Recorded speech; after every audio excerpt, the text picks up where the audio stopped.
Have you ever wondered why, despite advancements in medical science, the number of diseases seem to be on the rise? Is it just a coincidence that companies responsible for our foods have the same parent company as the pharmaceutical companies producing medications? Today, we're casting a spotlight on the sick business of disease. Our ancestors, they say, were healthier than us. Could their dietary habits be the secret? When you look into the evolution of human diets, it's evident that our food preferences and consumption patterns have undergone a radical transformation. In the dawn of humanity, our ancestors were hunters and gatherers. Their diet comprised mainly lean meats, fruits, vegetables, nuts, and seeds. There were no deep-fried chicken nuggets or sugar-laden sodas. The food was simple, unprocessed, and nutrient-dense, providing the body with the energy and micronutrients it needed to survive and thrive. Then came the agricultural revolution, a game-changer in human history. As we learned to cultivate crops and domesticate animals, our diets expanded to include grains, dairy, and a wider range of meats. While this shift brought about an increase in food availability, it also marked the beginning of dietary changes that would have lasting impacts on our health. Fast forward to the Industrial Revolution, and we see a more dramatic shift in our diets, which started with genetically modifying our foods, also known as GMOs, and the use of chemical fertilizers. GMOs focused mainly on more yields, for more profits, in shorter periods of time.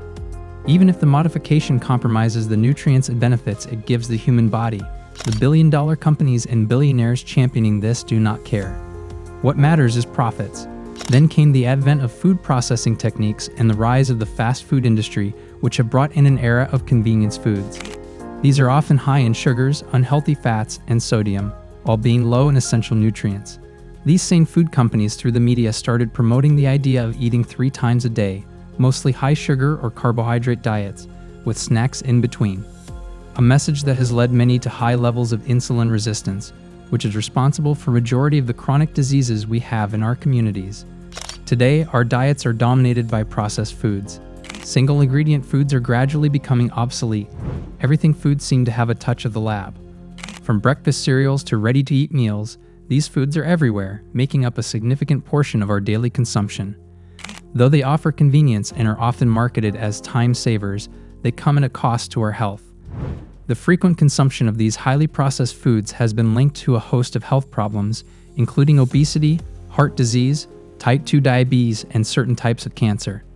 It's clear then that our shift from natural, nutrient-dense foods to processed, nutrient-poor ones has had a profound impact on our health. As we ponder on how our diets have changed over time, it's worth reflecting on the wisdom of our ancestors. Perhaps it's time we took a step back and reevaluated our relationship with food. Here's a thought. Could the rise in diseases be deliberate creation? We live in a world where the healthcare industry has become a colossal business empire. The foundation of this empire, ironically, is not health but disease. The more illnesses there are, the more treatments are needed, and the more money flows into this industry. You see, it's a cycle. Disease creates demand. Demand leads to supply, and supply generates profit. Sadly, it's not about preventing diseases anymore. It's about treating them. The healthcare industry thrives on the existence of diseases, not their absence. Consider this. In the past, diseases were mostly acute and easily identifiable, like a broken leg or a bout of flu. But today, we're dealing with an alarming increase in chronic diseases, conditions that require ongoing treatment and medication. This shift has led to a surge in profits for the healthcare industry. To illustrate, let's look at diabetes. Over the past few decades, the prevalence of diabetes has skyrocketed. And alongside this, we've seen a boom in the market for diabetes care products and treatments. Insulin prices have soared, and companies providing these medications are reaping massive profits. Now think about this. What if there was a cure for diabetes? What if we could prevent it altogether? The demand for diabetes care products would plummet, and so would the profits of these companies. Does it not then make sense from a business perspective to keep the disease around? This is not to suggest that healthcare providers are villains. Most are dedicated professionals who genuinely care for their patients, but the system they operate in is designed to benefit from disease, not prevent it. The more people fall sick, the more profitable the healthcare industry becomes. It's a bitter pill to swallow, but it's the reality of our times. As long as disease remains a lucrative business, prevention will always take a backseat to treatment. Who stands to gain the most from this sick business? The pharmaceutical giants. These colossal entities, the pharmaceutical companies, are the puppeteers in the grand theater of global healthcare. They're not just manufacturers of medicines, they're the architects of a system that greatly benefits them. Pharmaceutical companies are among the most powerful corporations in the world. Their reach extends far beyond the production of drugs. They're deeply entwined in the decision-making processes that shape health policies worldwide. They fund research, influence medical education, and have a significant say in the approval and pricing of medications. But here's the catch. The more we're unwell, the more drugs we need, and the more profits these companies rake in. It's a cycle that feeds on itself, and these companies have a vested interest in maintaining this status quo. Let's look at some real examples. In the early 2000s, the opioid crisis in the United States was largely fueled by pharmaceutical companies aggressively marketing their painkillers. They downplayed the risk of addiction and overstated the benefits, leading to widespread misuse and addiction. Another example is the diabetes epidemic. As the number of people with diabetes soars, so does the demand for insulin. Pharmaceutical companies have been accused of price gouging, raising the cost of insulin to exorbitant levels. And let's not forget the high costs of life-saving drugs and therapy for illnesses like cancer and kidney diseases. The price tags are often sky-high, putting these treatments out of reach for many of those who need them the most. In the end, the primary focus of these companies isn't necessarily to make us healthier. Their goal is to sell more drugs, and for that to happen, they need us to be sick. So we must ask ourselves, are these pharmaceutical giants really looking out for our health? Or are they just looking out for their bottom line? Pharmaceutical giants have a vested interest in keeping us sick. If there are alternative ways to prevent and treat diseases, why don't we hear more about them? This question has troubled many who dare to look beyond the conventional medical practices.